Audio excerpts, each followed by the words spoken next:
to my stream. Come join us. Come join us. Yes, Instagram and YouTube. Yes, join. Yes. Come to the live stream. Hi, everyone.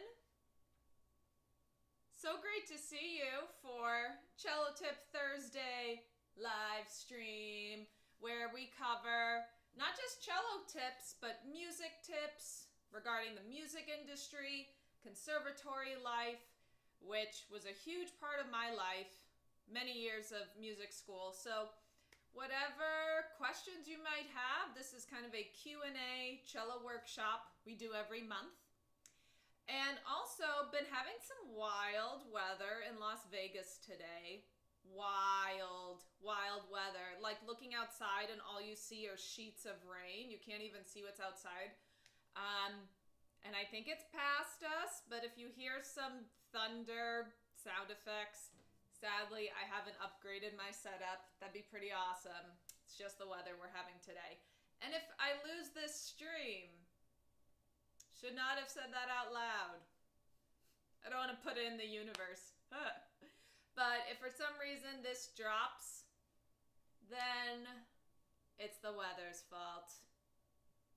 Not my technical challenges with computers and whatnot. But it's wonderful for you all to be here. And for those of you who might be new, we cover cello stuff at the end of the month. Yes, I am live on YouTube as well. I stream on both YouTube and Instagram. So we do that at the end of every month. Maybe if I get more devices, we'll do more platforms. But for right now, it's mainly Instagram and YouTube. Yes. Hello. So you also can use this space to share what you've been practicing, or any practice room angst, anything that might have you stuck, anything that you might want a second opinion on. Chelly and I are here to help. And I'm wearing my Apocalyptica shirt today to channel my inner rock star. If you don't know Apocalyptica, where have you been? Where have you been? You gotta look them up. If you don't know Apocalyptica, I know on Instagram, I don't know if I'm flipped or not, but incredible heavy cello band from Finland. They're incredible. So yeah, Chelly's here.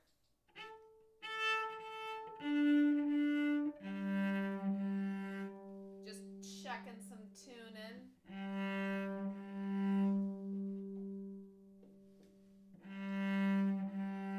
Whoop, not quite. And also for some reason, Chelly's been having a weird buzz on G. Don't know, it's like random, which is very interesting. So we'll see.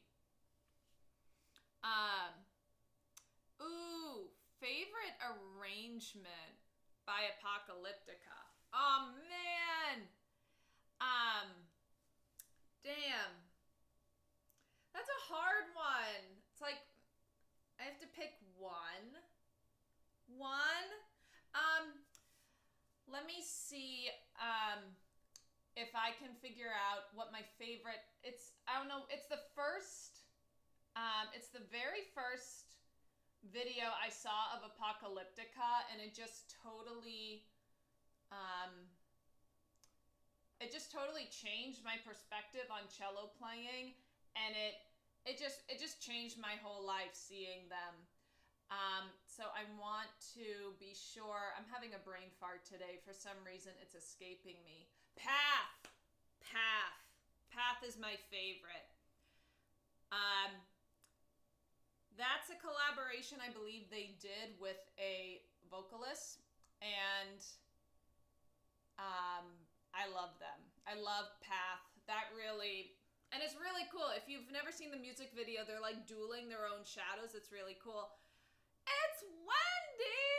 Hi, Wendy! If you guys don't know, cellist Wendy La, where have you been? We're just talking about influential cellists here. Cellist Wendy Law, incredible teaching videos, lots of really cool arrangements on her end. So thank you for popping in. We're doing cello tips, Cello Tip Thursday live stream. So if you don't know Wendy Law, again, another awesome cellist. You gotta check her out. Cool. First question, develop ear training using your own cello. I just recorded a vlog about this the other day, which is, your timing is uncanny. Ear training on your own cello. So, regardless of your ability, beginner, professional, your cello is an excellent agent for ear training. Couple things. Memorize your open string names.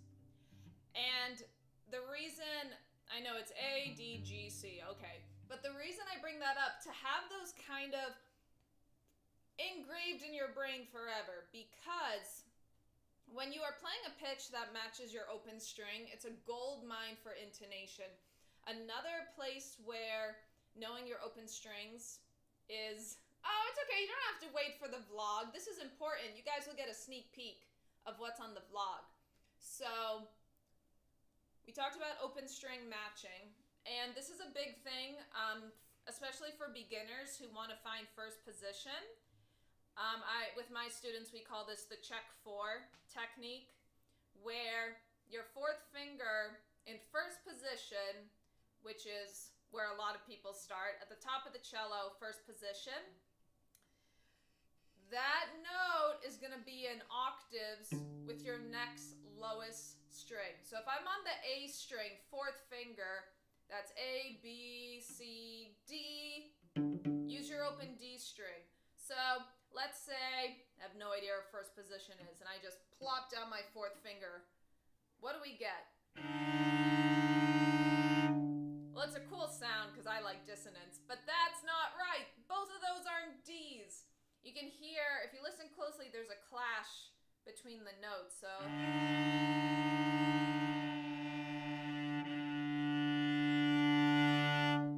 And did you hear where the two pitches kind of came together and became an octave, where the pitches matched? Even though the ranges are different, we still have two Ds. So, call that the check 4. And so again, to practice this ear training, if you think you're really close to an octave but you're not sure, just go really out of the zone, out of tune, and slide into it. Listen to the adjustment. Listen to when the two notes in the octave come together. And the reason check 4 is so important. Check 4 is so important because guess what? You have first position. When 4 gets replaced by 2, you have second position. When fourth finger gets replaced by 1, you get third position. So you can use this check 4 for first position, second position, or third position because that note is so important. And then we have unison notes for fourth position, where you go to the base of the neck. One finger is now your next highest string. So we went from testing down low, now we're going to test up high. Let's say I go way too far up.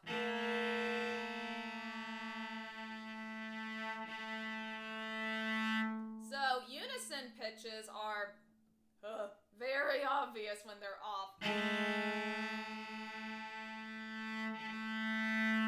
So you can also play them one at a time. Nope.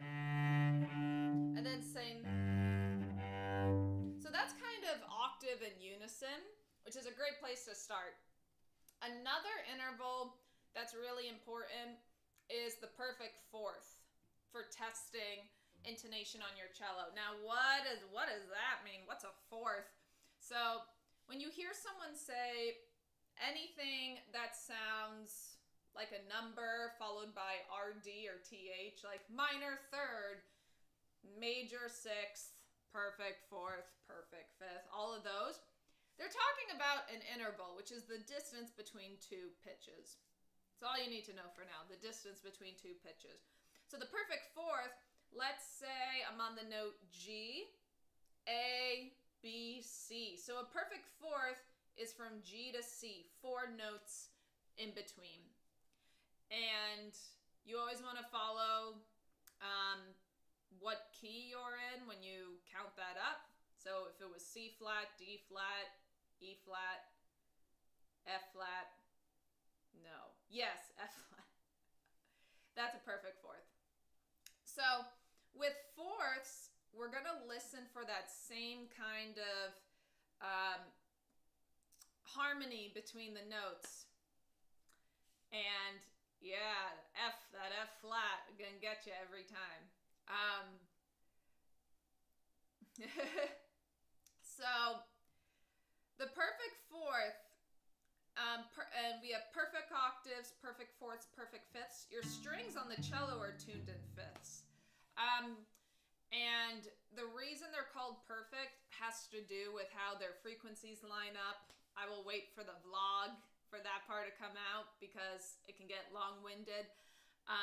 It has to do with how their frequencies come together when you play those notes side by side.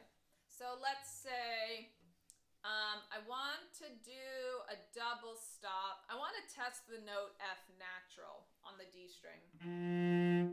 Well, I don't have an F string. So let's look at our fourth.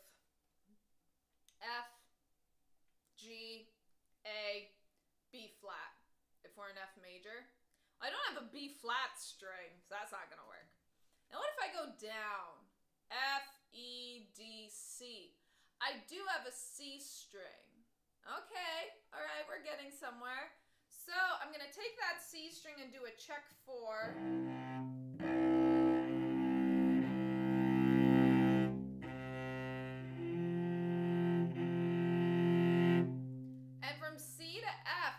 Test that F. So let's say I'm off.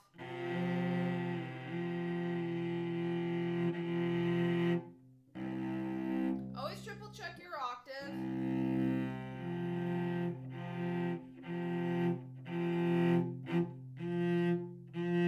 And that's how you can check notes that don't match an open string. So kind of the formula, the shortcut for this is you search for an octave and then what your perfect fourth is. So we started with the F, we counted up to B flat. I can't play a B flat octave with an open string. So we went down to C, that perfect fourth, C to F, and we used our open C string to test a close C to our F. So that's, if it sounds like a lot, it's okay. There's gonna be a vlog coming soon that explains that in more depth. But basically, that's why I'm saying it never hurts to start with your open string and testing octaves, because you can use that octave to test other intervals on your cello. So, wow, that's a lot. Sometimes I think about, it's hard. Sometimes when you've been playing for so long, you think about these concepts, and then when you verbalize them, you're like, whoa, that's a lot. So again, think about the fourth, and here's a way, if you're not used to juggling fourths in your head, you can practice in a piece. So let's say you're on E,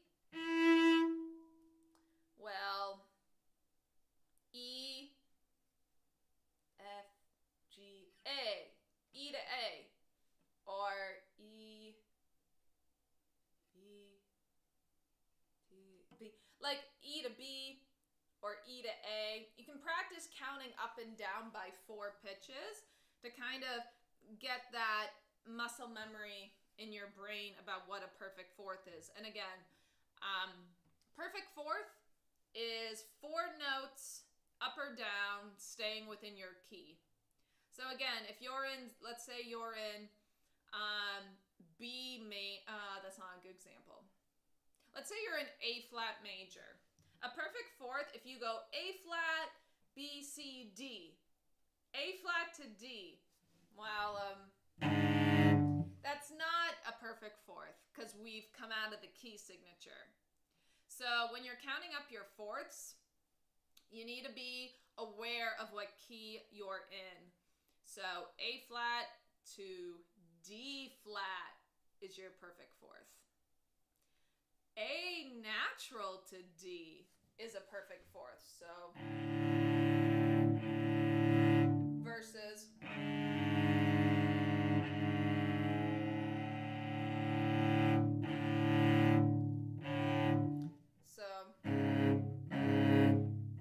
A flat to D flat. Those are correct because we're staying within the key. So, not a brief intro, but an intro nonetheless. But honestly, if you start with open strings, just start with open strings. That is a very important foundation you need, whether you're testing a unison pitch or an octave.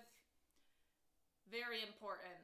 So if you just want to start with that, it's going to prepare you well for perfect fourths and then perfect fifths. Great question. Your open strings are great. The only mistake I sometimes find, you got to make sure your open strings are in tune. Sometimes people get really eager to start practicing and they forget to tune.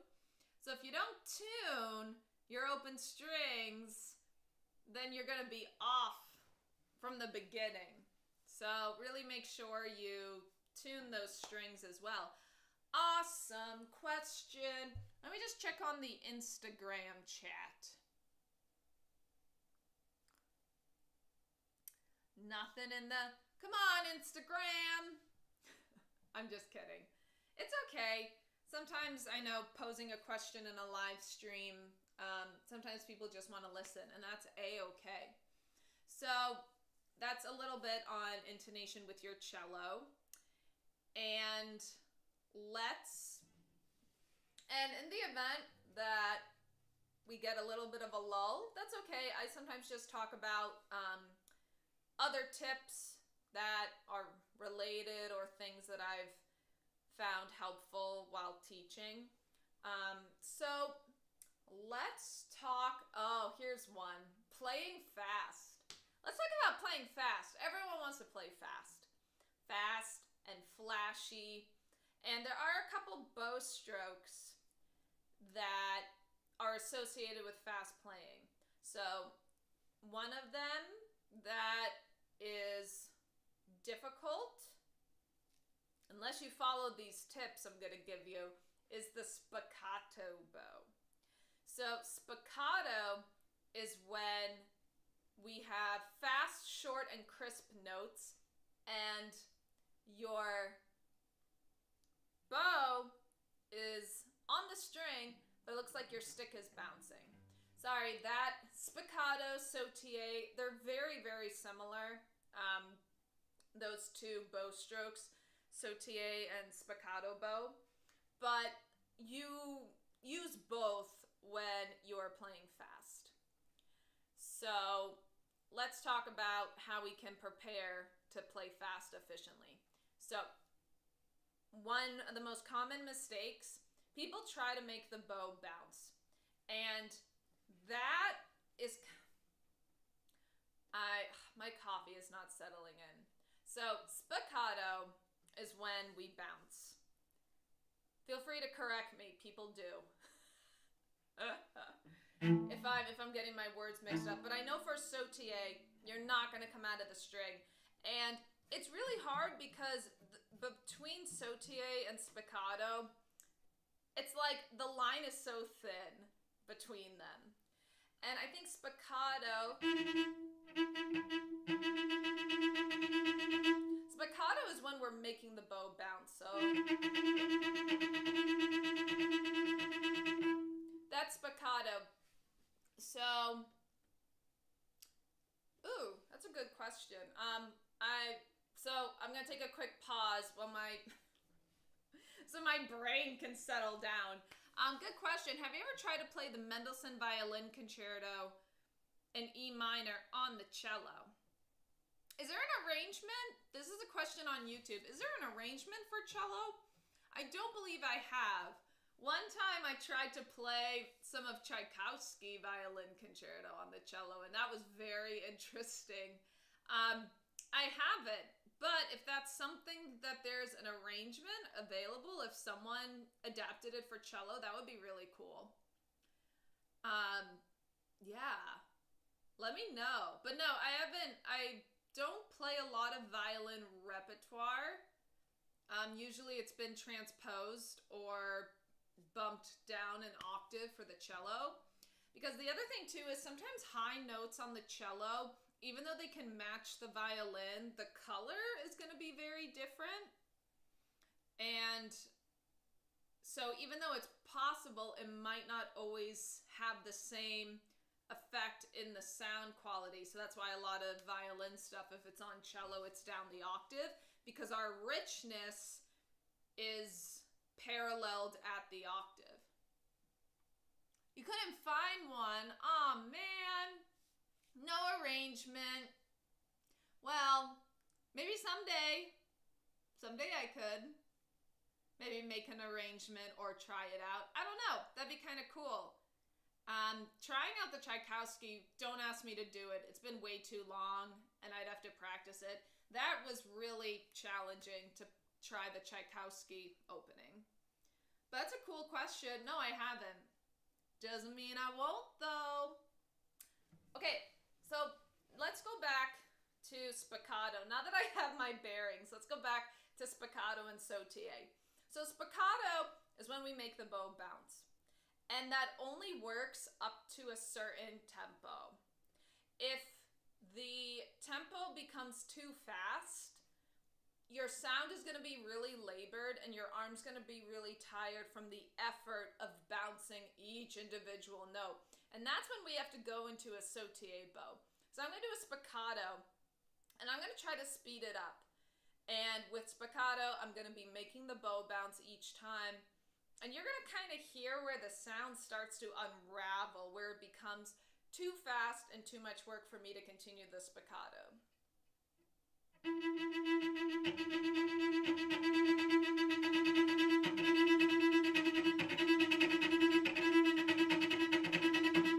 You hear that? It's becoming kind of choppy and not very clear in the attacks.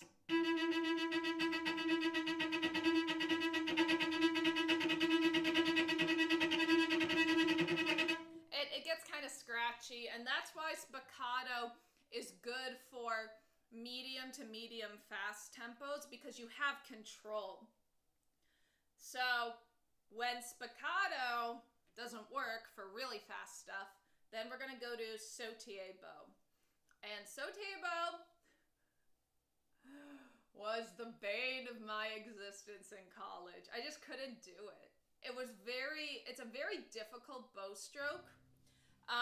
So I love teaching it because I had to try everything. And I experimented for so long before I finally learned sautille. So I have all these tricks for it because I had to live with it for so long to really understand it.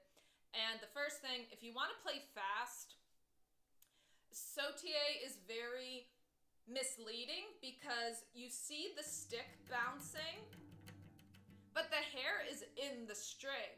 So you see the wood stick of the bow going wild, up and down, and you think, oh, the cellist is bouncing the bow. But that's not true. Because the bow, the balance and the physics of the bow is designed to reach a point where it will bounce itself. That's wild. I'm going to say that one more time because it took a while for me to understand. The bow is designed in a way where it will bounce by itself. And so what is really hard is when people want to play fast and it's not working, they tense up, they try to bounce harder, and you are sabotaging the natural physics of the bow and its want to bounce. The bow wants to bounce for you. It wants to give you beautiful, flashy, virtuoso playing, but we often inhibit it by trying too hard. So, if the bow hair remains in the string and the stick is meant to bounce, You have to get really comfortable with being in the string. So none of, I call them banana bows, well, I didn't. I had a teacher tell me that. I said, oh, it's really good. It's when the bow goes...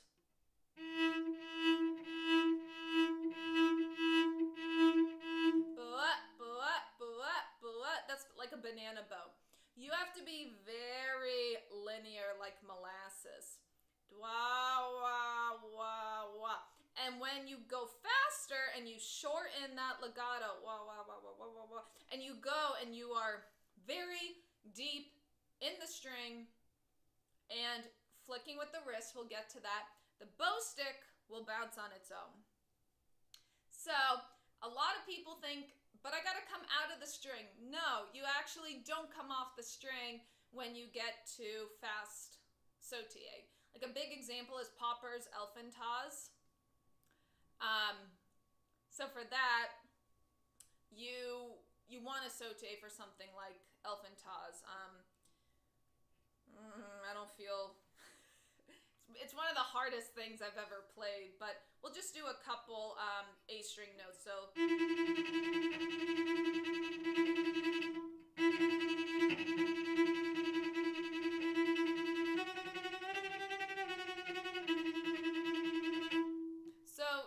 you might be seeing the bow stick bounce. So, that's the opening riff of Elfantaz.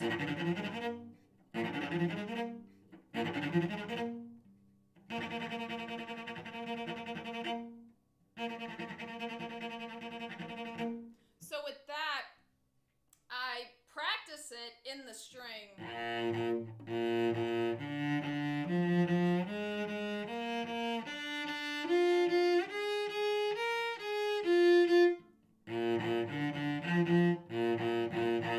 And you really want to hear clarity on each note.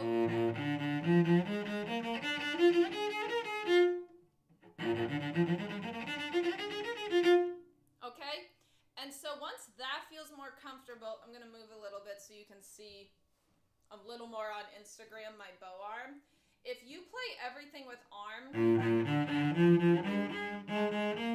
it's a lot of effort. The sound is kind of thin and inconsistent, and it's way too much work.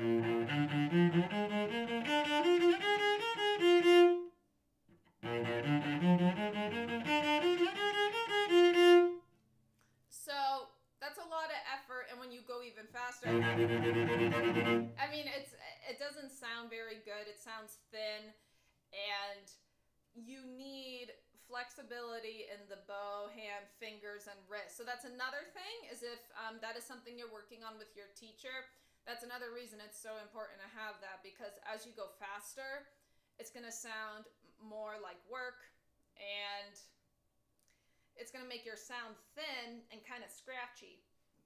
So heavy, windshield wiper fingers.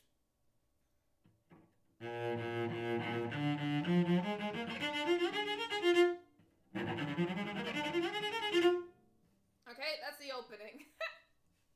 Oh no. Oh gosh. I have never heard my hiccups before. They're so embarrassing. Not on my live stream.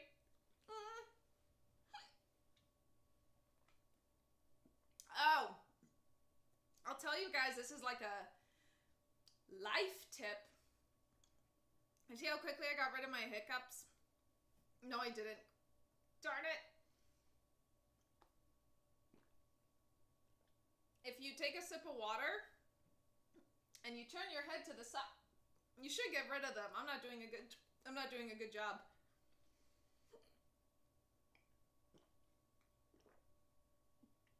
Oh man. Sorry. That's gross. Y'all don't want to hear me slurping water like that. Man. Because I know some people with like water sounds or mouth sounds. It's kind of, it really bothers them, so I'm really sorry. Oh, okay. So, sautille. Let's go go back to Sautille. So, windshield wiper fingers, making sure the arm is heavy and not a part of the motion. It's very up and down with the wrist. You might expand a little bit with crescendos, but up and down, up and down, up and down.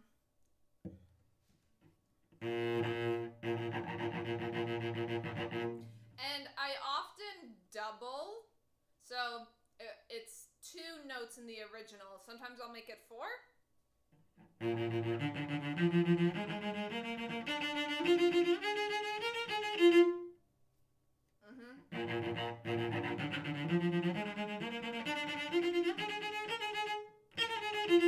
There it is.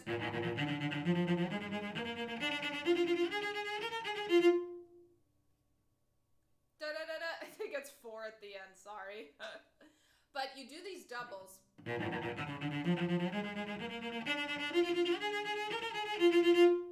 Okay?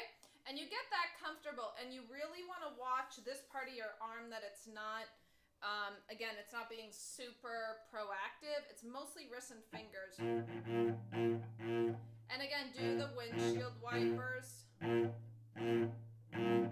heavy with the elbow. If you don't know how to have flexible fingers yet, that's a way you can practice on your scales.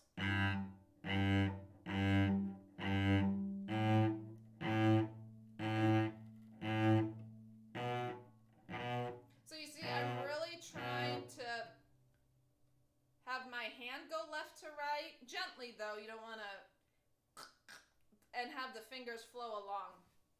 So that's a big one.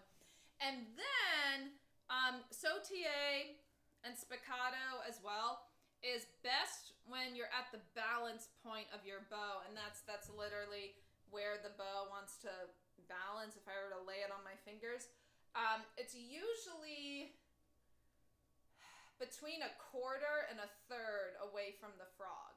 So experiment where your bow seems springy, and that's the ultimate goal of Spiccato, is to have a springy bow that you activate. And the other thing, some people have to play around with the angle of the bow as well. So sometimes if you're a little crooked, it'll activate the bounce, which is very interesting. It really depends on your bow. Mine, so I'm gonna change my angle and try to maintain a Sautille, so we'll see how that goes.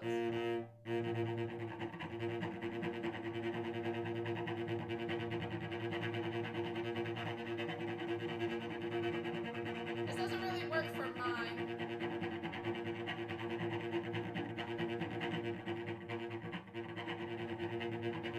I mean, mine is pretty straight, but some people have to play around with the angle of the bow. So if we put that all together, need more weight on the top, but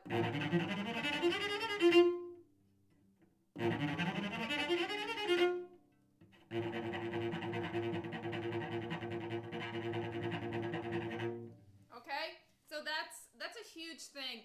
And again, that takes a lot of time to get to that point, and even then I would really have to practice, because consistent tone with Sautille bow is difficult, because you have to do so many finite movements and be heavy, but also be agile at the same time. But really practicing, and one way to really do that is if you have lyrical rep, especially if you have lyrical quarter notes or eighth notes going back and forth. So one example that comes to mind is the scales in the swan.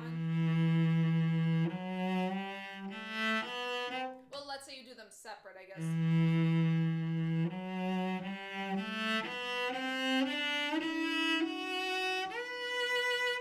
Do you play it like that, or is it...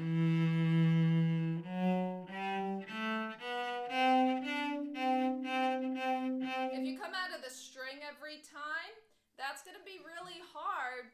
I'm not saying that's bad, but when you have lyrical, lush notes that need to be connected, it's not the right bow stroke. This kind of wah, wah, wah. It's very light. It's very Baroque and kind of maybe very early classical period bowing. So it's not wrong, but it's the wrong context. So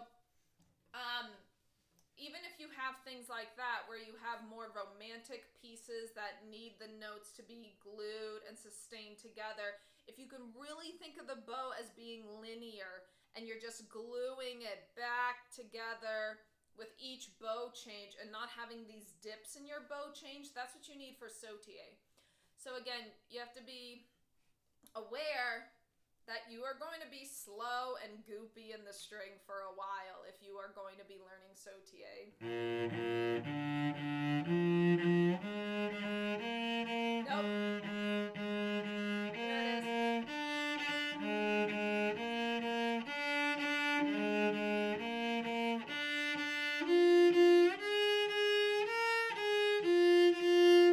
Like really not letting any fuzz or bump get in between the notes.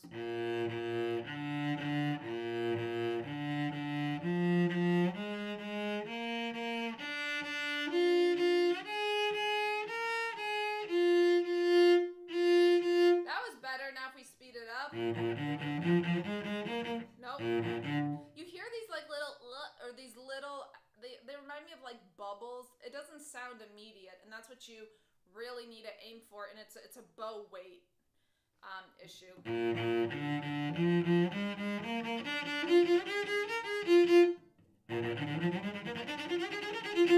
And I'm just focusing on leaning into my pointer finger and being deep in the string but shortening my length. So that's the progression. We were slow and deep in the string. We're really focusing on the left hand, wrist, and finger action. We're listening that each note sounds clearly. There's no fuzzy starts to any notes. Now we're going to make the bow length shorter and the tempo a little faster. We're going to do both of those things.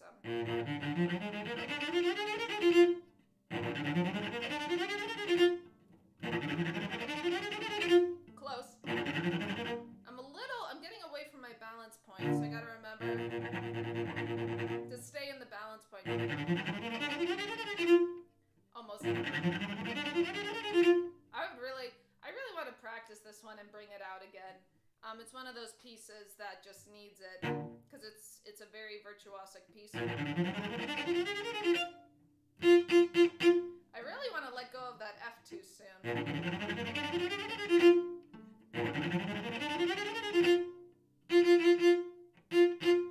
Yeah, so that's a little intro into Sautille and playing fast. And again, I'm telling you, if you are able to be deep and lush in the string and shorten your bow length and have finger action, a lot of fast repertoire is going to be better for you. That's a good foundation for playing fast stuff, is being able to be deep in the string and to have right hand finger mobility. All right, we have a question on YouTube. Did you have some significant plateaus in your cello journey? And if so, how did you stay motivated and overcome them? That's an excellent question. Things are getting real, everyone. We're going to talk about emotional stuff. Oh yeah, I had so many plateaus. Oh yeah. Man, where do I begin? I mean, I think generally, it was very interesting. When I first started cello, I was 8 years old. And I had a teacher who was, at the time when you're 8, you don't realize how important this is. But my teacher told me, this is worth it if you love it. If you love cello, if you love music, if you love expressing yourself in your music. And she would often use that word of love. And, you know, when you're 8, you feel like you're so cool with your new instrument. And of course it's, well, yeah, I love my cello. I love my cello. But as you get older and things get harder and you're not improving as fast as you want, or you feel like people around you are improving faster, it really tests that word love. It really tests it. And I think part of me always being in touch with, do I love this? Yes or no? And I think that, like, always being in tune with that. Do I love what I'm doing? Is this what I am passionate about? Is this what I enjoy? Because there were a lot of times, like, I don't know if you can hear it, but it's a little emotional for me because there are a lot of times you will be tested. And it doesn't matter. It doesn't matter if you want to go to music school. It doesn't matter if you want to play cello in retirement. It doesn't matter if you want to start cello, in the middle of your life. It doesn't matter. There are going to be times where you are tested and times where it gets hard. It's very hard. And I think a lot of times, and I don't want to get on a big soapbox about it, but, right now we're on a social media platform. You're either on Instagram or you're on YouTube. And so many people talk about or post, like, the high moments. But, I'm not going to lie, I'm accountable for this too. Like, I don't post, times I ugly cried in a practice room and just lost it, We don't talk about that. And, people warn you, oh, this career is going to be hard, or learning cello is going to be hard. Is that a true story? Oh, yeah. Yeah, that's a true story. Multiple times I ugly cried in practice rooms. Sure. But it's hard. It's hard because the career and learning the instrument is hard in different ways for different people. So if people tell you, oh, this is what I experienced that was hard, well, it might not be hard for you in that way, but it might be hard for you in a different way. It's kind of hard to compare the journey of an 18-year-old who got into music school versus somebody who wants to learn the cello at 40. They're very different journeys. They're very different. So I think too, things were, I made it through things that I thought would be hard, and then there were things that might not have bothered people that really bothered me. Things like that. Oh, yeah, sure. Well, thank you for sharing.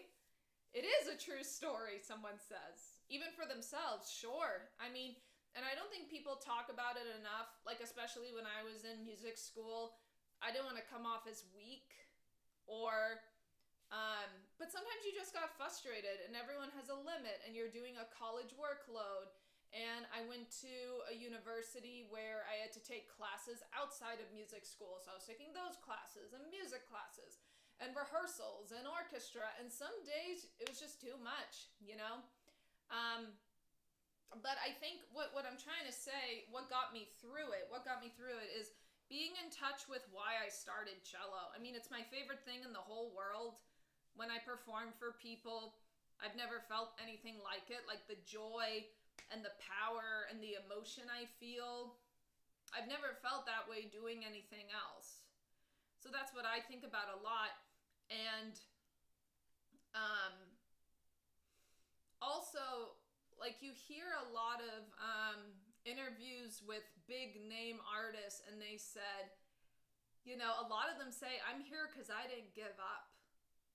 Like, there are so many people out there, and I'm not saying that's making them lesser than. That's not the point. Like, people have to give up dreams for different reasons. We don't know why for everybody. For some people it's very personal or out of their control. But while I am in control, I'm going to keep doing it. While I have the choice of saying yes or no, I'm going to keep doing it. And I think that's what I told myself, too. Also, too, I will say, appreciate the small things. Not to sound cheesy, but, like, everyone's like, oh, I won that competition, or, oh, I got into that really hard music school. What about you just had an awesome lesson where you kicked butt? What about you got selected for your school's concert series? Like, I don't think, and I was so guilty of this, too, but I think just, no, I did a good job with that. Like, finding those moments, too. Yeah, we're always going to want to improve. Everyone can always improve, I'm still improving. I'm still working on things. There are things, I have a laundry list, of course. I mean, there's a lot of stuff I've worked really hard to be good at, but I'm not going to stop pursuing other things and trying to get better with other things. I don't know if this is answering your question. I'm so sorry. This sounds like a tangent. But I just think the reason I'm spending a lot of time on this is people don't talk about it. It's getting better. It's getting better. But a lot of people don't, this is already getting long, but I have some stories and people are like, no way. And it's like, yeah, that happened. Or yeah, that was said to me. And I don't think people talk about it enough, And that's one reason when I see that this is still in my life, I feel so lucky and so grateful that I get to make music every single day. That's awesome. That's so cool. So again, appreciate the little things. Really focus on the why, not the who's doing what, who's doing this. Focus on the why. Why do you play this? And how do you want to get better? The why and the how. Don't worry about the who, the when. When am I going to get there? When am I going to be better?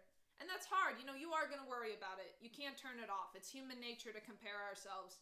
But, I mean, if that's dominating your thought, then that's not good. And appreciate the little things. The little things, man. Appreciate them. Appreciate the small victories.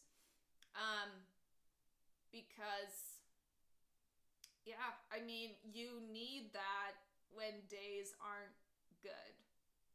Right? You need to remember all those small things you did to be proud of.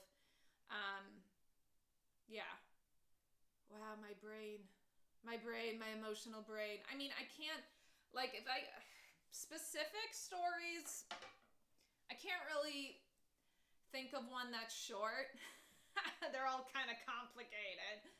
But yeah, I hope that helps. If someone needed a pep talk about this, this is your sign to really focus on yourself. That's the other thing too. I spend so much of my time focusing on other people. And then when I got in the practice room, I was so tired, emotionally tired. So, put the phone away. Don't see what so-and-so is playing on Instagram. Put the phone away. Go in the practice room and love your instrument. And think, how can I play it better and love it more? And it's a labor of love. It's not easy. It's often romanticized. It's not easy. You sacrifice a lot. I sacrificed a lot to do this. And again, a lot of people don't share that. I try to, but I don't want to, make my whole page about the dark side and the difficult side of the music industry. I mean, it's important to know about, but I hope that helps if you needed this pep talk. I really hope it does. It's important. Really check in with yourself. Check in with yourself. And then if all else fails, take a break. I never took a day off until I was 22. I never took off days unless it was a holiday. Big mistake. You need time to rest. Rest and process. The end. Okay. All done. Oh, why are you out of tune? Seriously? I did this big emotional speech and it's not in tune anymore.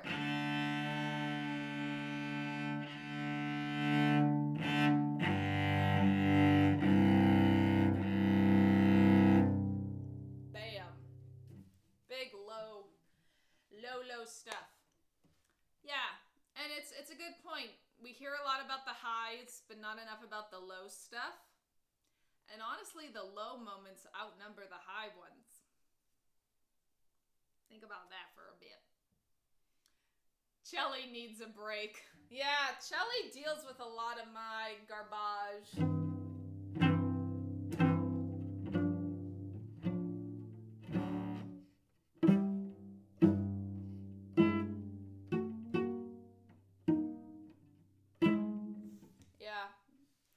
sets up with a lot of my stuff.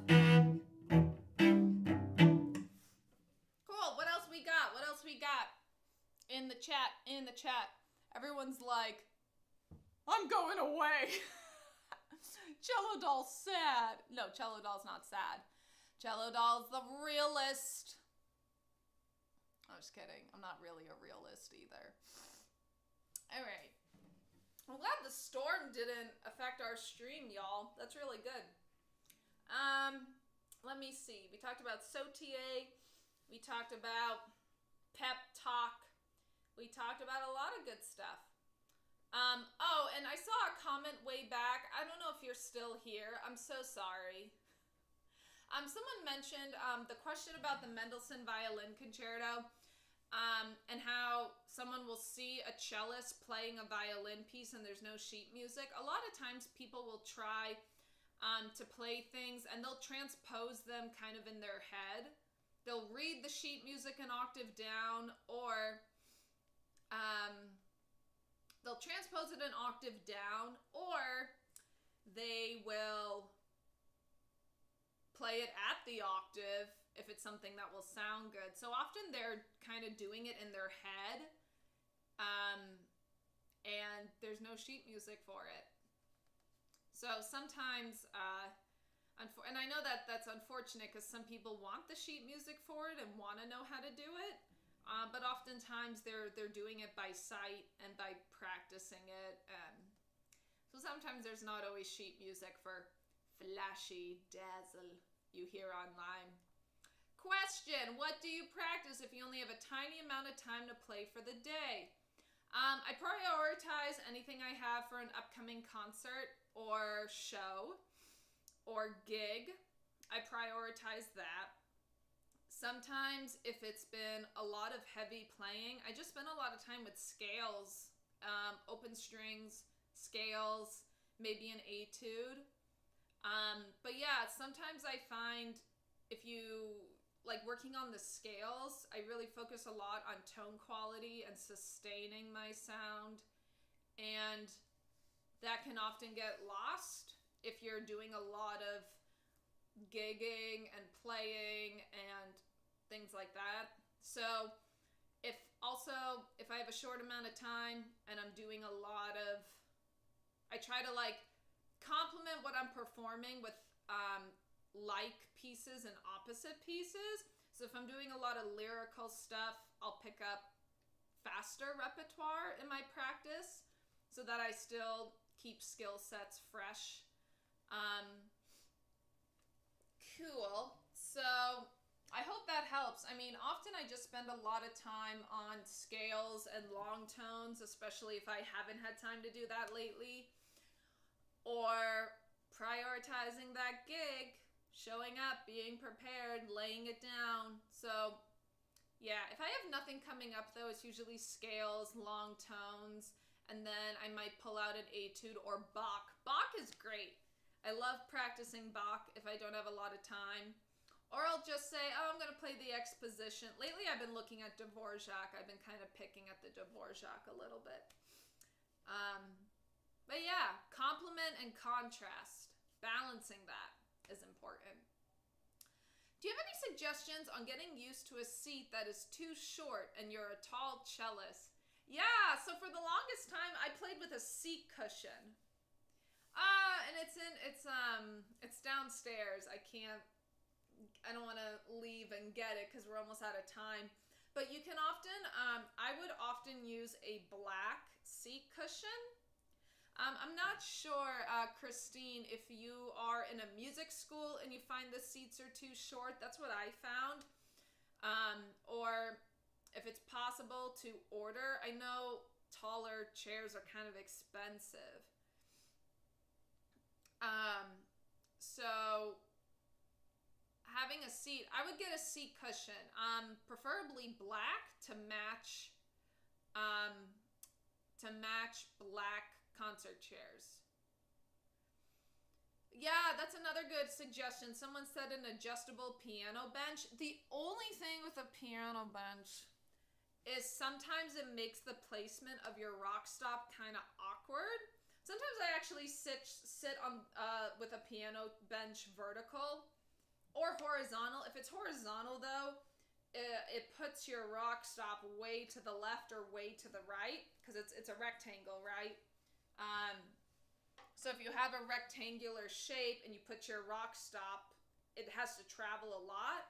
So sometimes I sit vertically on a piano bench if I have to. You could experiment with that because I find it makes the rock stop placement a little more natural. For those of you who don't know, a rock stop is what we put our end pin in. Mine's shaped like a cello right now. It's really fun. So this is what we put our end pin in. Oop. So yeah, I would try to get a comfortable seat cushion that's black. They also have some for like lower back lumbar support, which can be nice if you want to triple check your posture for cello. So I would say a seat cushion. Because I know like in music school, oh man, I hated the metal chairs. The black concert chairs weren't too bad. But man, I grew up playing. I also learned, when I learned cello, I was in a really tall chair. So I feel like I got used to sitting tall. And I don't know if I've ever said this on a stream, but I'm 5'8", and I have really long legs. So oftentimes chairs feel short. And so having a seat cushion that you could use is helpful. And I would prioritize a black seat cushion because a lot of concert halls, their chairs are black and it'll look seamless. Or like our friend David said, a piano bench because a lot of them have wheels on the side and you can raise them or lower them.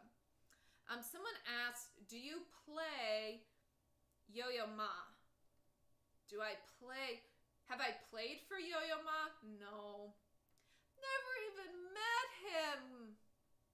Y'all, haven't met him. This makes me sad. I've had a couple opportunities where I maybe could have, but I mean, he's such a phenomenal, generous person in addition to a musician. Like people just flock to him. And I was very shy and little and I didn't want to get out of my way. I got to meet Yo-Yo Ma. Wish I had. No, I haven't. No, I haven't met Yo-Yo Ma or played for Yo-Yo Ma. I wish. He's one of my heroes. He's one of the reasons I play cello. Just what he's done for the instrument, what he's done for the musical world, musical diversity in the world is awesome. So, I love Yo-Yo Ma. I could still meet him someday. So we'll see. We will see. He's a huge inspiration of mine. Cool. So, we might have time for one more quick question. That's a great question about the chairs. I hope those suggestions help because it is kind of finicky to feel comfortable when you, how can you have a good cello posture if you're uncomfortable in your chair, you know? So.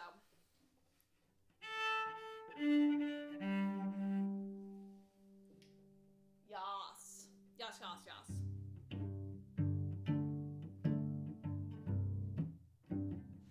Cool. So let's see. I believe I got everyone in the YouTube.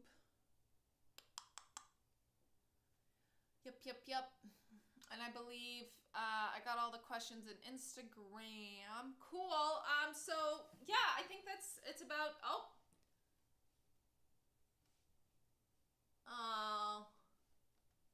what are my upcoming projects? That's a great question. Thank you. Thank you for your interest. So if you haven't seen this, I always worry that, you're welcome. I always worry that I overpost about things, but then some people don't know I have an album out and I'm like, what? That's all I posted about. Oh, it's okay. I knew what you meant. Someone was making a comment about autocorrect. But if you haven't, I released a single and a music video for one of my favorite bands growing up, My Chemical Romance. Their music is awesome. I love their music. It's heavier. It's not for everybody. It is heavier stuff. But just kind of the rawness of it really spoke to me. And I think is a way. Oh, sorry. I don't do a lot of piece requests. I've been meaning to do a piece request live stream. But if I take one request and then I gotta take all requests and it just becomes messy and disorganized. So I don't do song or piece requests. But maybe next time. I gotta just do one. But it's hard because if I don't know it, I feel like I'm letting you down if I don't know it. But anyways, projects. So Cello Doll is in their emo era right now. I've decided it is time. I've been wanting to cover alternative rock music from the 2000s, which is like the golden age of emo and alternative rock. So I've been working on covering more of those. The piece I covered recently is Famous Last Words by My Chemical Romance. It includes acoustic cello, and then I covered the guitar parts and guitar solos on electric cello. So acoustic cello does the voice and harmonies, and then the guitar parts and guitar solos are done on electric. And it's been really, really cool. It's been really challenging me to play in different styles and in different ways. So I just want to cover more stuff by that era of music because it really showed me how emotional and powerful and raw music can be. So I want to it's interesting because I've been playing so many historical pieces for so long, and now I kind of want to do the opposite. I want to use cello to make the music, different music that's not usually played on cello, right? And that's something I've been thinking about a lot lately, where we play Bach, we play concertos, we play this, we play that, we play sonatas. But what about if you do it the inverse, saying, I have to play this on cello. But what if you say, with cello, I want to play this? How do I do that? So that's kind of where I am. I still love the classical stuff. I play it every day, but just kind of expanding, trying to do music that's meaningful to me that hasn't necessarily been done on cello. So yes, expect more of those. I have a bunch of arrangements that are like half started. So I just got to take the time to finish them and produce them and record them. And it just takes time, baby. That's all we need is time. More time. Speaking of time for this. I'm like, oh, I gotta go do work. But no, I'm kidding. It was a pleasure to hang out with you all. Thank you so much for coming to the live stream today. Thank you for your excellent questions. Always look forward to hanging out with you, as does Chelly. And I know this one's a little earlier this month due to scheduling. So next one, we'll see. Just keep an eye out for updates on when I'll be streaming. And, if I post them everywhere when a stream is coming up on YouTube, Instagram, Facebook, all of those. So we'll see you in a future video and in a future stream next month sometime. Thank you all so much. Thank you for being here. Thank you for your encouraging words. They also mean so, so much. And we'll talk to you soon. Okay.